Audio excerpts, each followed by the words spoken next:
Salut tout le monde, donc aujourd'hui on recrée l'un des premiers jeux vidéo qu'a créé Notch, le créateur de Minecraft, quand il avait entre 8 et 9 ans.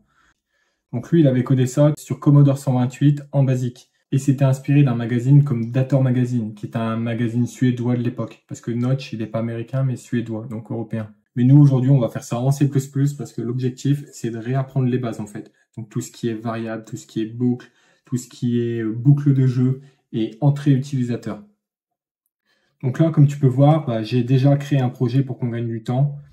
Ce que tu vois à l'écran, c'est le code qui est généré directement par Visual Studio Community. Donc tout en haut, tu as les include. Donc là, on va venir inclure des librairies. Des librairies, ça te permet par exemple d'utiliser ici scene, count. Donc count, c'est ce que tu as vu ici. C'est l'objet que tu vois là avec l'espace de nom std. Donc count, en fait, il va te permettre d'afficher des choses à l'écran. CIN, lui, par contre, va te permettre d'entrer des informations. Donc voilà, ça c'est pour les bases. Et on peut remplacer std en utilisant l'espace de nom. Mais ça, je vais te le faire voir juste après parce que là, je vais te montrer un peu le pseudocode que j'ai fait. Hop, voilà. Donc ça, c'est du pseudocode. Ça permet un peu d'externaliser, tu sais, tes pensées. Parce que là, quand tu codes, ce que tu fais, c'est que tu réfléchis et tu codes. Alors que si tu réfléchis avant et que tu transformes ta réflexion en mots, ça va te permettre de construire ton code plus facilement. Et quand on va passer à une Real Engine, eh bien là, crois-moi que ça va être beaucoup plus facile pour créer des fonctionnalités complexes. Là, avant de m'attaquer au code, j'ai une dernière chose à vous expliquer. Donc les include, ils vont venir être traités avant la compilation du projet. Ensuite, main, c'est la fonction principale. Elle est indispensable et c'est par là où tout le code va venir être exécuté. Donc concernant ce jeu, on va créer 4 ou 5 pièces et on va devoir trouver la bonne pièce. Donc lui, Notch, dans sa version, c'était un spaghetti western. Mais nous, on s'en fiche un peu ici. Le principal, c'est de comprendre les bases. Donc, comme on a des pièces, on va devoir créer une variable. Une variable, c'est quelque chose dans laquelle où tu peux stocker des données. Donc, tu as différents types. Là, je vais te les afficher à l'écran. Donc, tu as string, int, float, double, bol et tu as char. Nous, ici, on va avoir besoin de créer un string. Donc, un string, c'est un type où tu vas pouvoir venir créer une chaîne de caractères. Donc là, on affecte la valeur avec un égal. Et bien sûr, j'ai oublié de te marquer le nom, puisqu'il faut lui donner un nom. Donc ici, comme c'est une pièce, on va appeler ça room en anglais. La bonne convention de nommage, on va dire, c'est d'utiliser des mots en anglais tout le temps. Donc là, on va appeler ça start. On va dire qu'on commence par là. String, il retourne une erreur. Ici, c'est normal, c'est parce qu'on n'a pas mis le std. Donc normalement, on est obligé de faire ça, tu vois, d'ajouter l'espace de nom. Mais ça voudrait dire qu'on est obligé de faire ça à chaque fois qu'on a besoin d'utiliser un string, d'utiliser un count, un CIN. Donc ça va être trop compliqué. Donc ce qu'on peut faire, c'est l'indiquer ici, using namespace. std. Hop. Donc voilà, en faisant ça, tu n'es pas obligé à chaque fois de l'indiquer et tu gagnes un peu de temps. Donc là, ici, grâce au pseudocode, je sais que je vais devoir afficher des messages. Donc là, je vais peut-être te les passer et te les marquer directement. Ça sera plus rapide. Donc maintenant, on peut passer à la boucle de jeu. Donc la boucle de jeu, c'est une condition que tant qu'elle est vraie, eh bien le jeu il continue. Donc on fait ça avec la boucle while.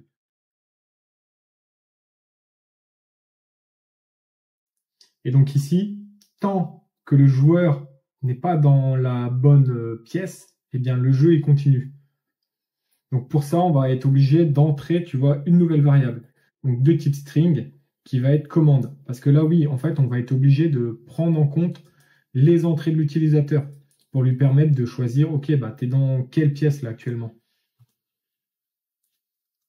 Et tant que la commande, donc l'entrée de l'utilisateur est différente, donc là, c'est une condition qu'on va indiquer, il en existe d'autres, je vais te les faire voir. Donc là, par exemple, tu as inférieur ou égal, ou sinon tu as supérieur ou égal, ou complètement égal, eh bien le jeu, tu vois, il continue. Donc nous, ce qui nous intéresse, c'est tant que la commande est différente de la pièce actuelle. C'est-à-dire qu'on va devoir mettre à jour, en fait, la valeur de room. Et commande, d'ailleurs, on n'est pas obligé d'indiquer une valeur par défaut.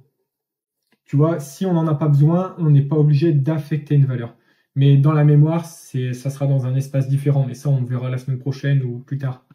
On n'en a pas besoin de connaître la mémoire, les piles, l'état pour aujourd'hui.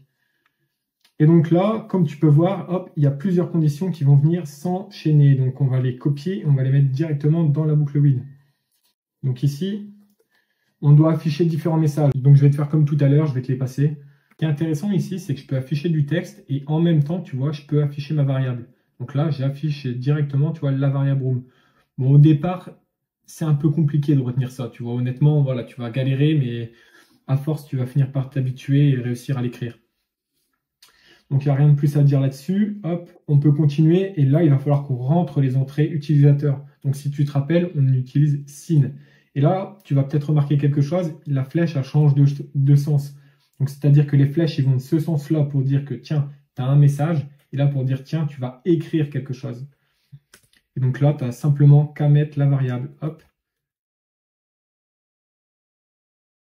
Et on peut passer aux conditions. Donc là, si, donc c'est une nouvelle condition, une nouvelle boucle. Donc si, eh bien, commande, donc la variable commande est égale, donc là, bien égal et pas affecté, parce que si tu fais ça, ça va te retourner une erreur. Je vais te le montrer, regarde. Donc là, ça va te dire une petite erreur que tu ne peux pas en fait affecter une valeur dans une boucle. Donc tu dois simplement faire une comparaison. Si l'entrée utilisateur est égale à gauche, eh bien, tu affiches les conditions suivantes. Et on va venir faire ça pour chacune des directions que j'ai indiquées ici. Donc gauche, droite, devant, derrière. Une fois de plus, je vais te passer ce passage-là pour gagner un peu de temps et je vais t'expliquer ce que j'ai fait. Nous revoilà. Donc qu'est-ce qui se passe ici? Donc là, on voit qu'il y a commande. Si c'est égal à left, eh bien, ça nous affiche qu'on ne peut pas aller plus loin à gauche. Et là, je pourrais complexifier, tu sais, un peu cette mécanique en rentrant, tu vois, la variable room et en disant que bon, maintenant, on est à gauche. Mais ça voudrait dire qu'il faudrait complexifier, tu sais, cette logique. Nous, on veut quelque chose de simple ici. Donc, on dit simplement que bon, il retourne directement dans la salle d'entrée. Et on va faire pareil, tu vois, pour droite, on va faire pareil pour devant. Et par contre, pour aller en arrière, s'il va dans la salle de derrière, et bien là, boum, il a trouvé la sortie du labyrinthe. Et donc là, on va venir affecter la valeur de commande. Ça, on peut faire ça, tu vois, on peut affecter la valeur de commande à room. Et donc, du coup, room va changer et va venir prendre donc, la valeur de commande. Et donc, du coup, ça va mettre fin à cette boucle while. Puisque maintenant, commande au prochain essai, il va être égal à room. Donc, c'est-à-dire que voilà, on a fini le jeu. Et on peut ajouter une dernière petite condition. Donc là, oui, ce que tu vois, en fait, c'est des conditions if, else if, else. Donc là, if, ensuite, tu fais else if, else if, else if, et tu termines par else. Ça, c'est le dernier cas d'utilisation. Et là, dans notre cas, le dernier cas d'utilisation, c'est que l'utilisateur, il va rentrer une chaîne de caractères qui n'est pas reconnue. Tu as dû remarquer aussi que j'ai dû ajouter ici, tac, un petit slash n, un petit slash n. Donc ça, c'est pour dire que tu retournes à la ligne. Sinon, il ne va pas avoir de retour à la ligne. Donc je vais les ajouter là où je les ai oubliés. Et voilà, on a fini. La dernière chose qui va nous rester à faire ici maintenant, c'est de s'assurer, tu vois, qu'il n'y a aucune erreur. Et pour ça, l'une des bonnes, tu vois, pratiques qu'on suit, c'est de retourner 0. Puisque si ça retourne 0, c'est-à-dire que il n'y a aucune erreur dans ton code.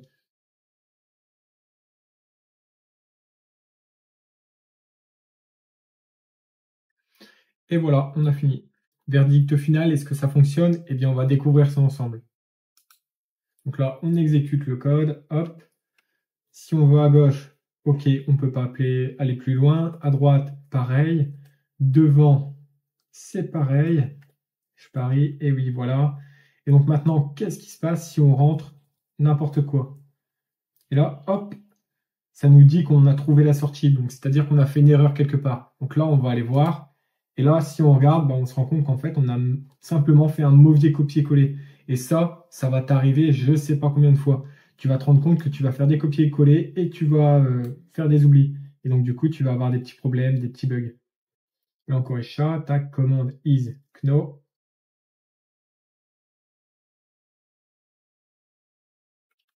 Et on peut tester. Donc là, si je rentre n'importe quoi, qu'est-ce qui se passe? Hop, commande is unknown. Donc maintenant, on peut tester avec backward. Boum, on a trouvé la sortie du labyrinthe. Donc voilà, c'est fini pour ce premier projet. J'espère que la vidéo vous a plu. Vous pouvez vous abonner, liker et suivre ma série de devlogs où on a 6 mois en temps plein pour devenir développeur de jeux vidéo. Donc on voit tout ensemble, comme si on apprenait notre première ligne de code. Allez, bisous.